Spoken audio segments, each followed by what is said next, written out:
அருமையா அப்படியே எடுத்து கொடுத்து சாமியை நீங்க கட்டுங்கய்யா அப்படிங்கிறாங்க. சாமி தான் அழுகிறாரு, அவர் கண்ணுல இருந்து கண்ணீரா வெடிக்குது.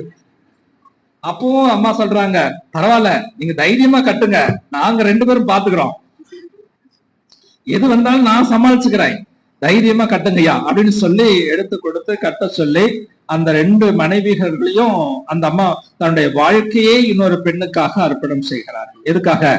தான் தாயாகட்டாலும் யார் தந்தையாகணும்? மகரிஷி தந்தையாகணுங்கிற ஒரே நோக்கத்துக்காக.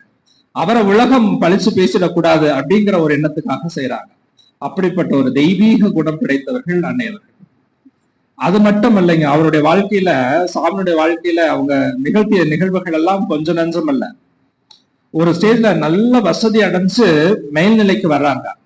ஒண்ணுமே இல்லாமல் வாழ்ந்த காலமும் உண்டு, வசதி படைச்ச காலத்திலயும் வாழ்ந்திருக்காங்க. ஒரு காருக்கு 2 கார் வீட்டுல வச்சு, ஒரு கார்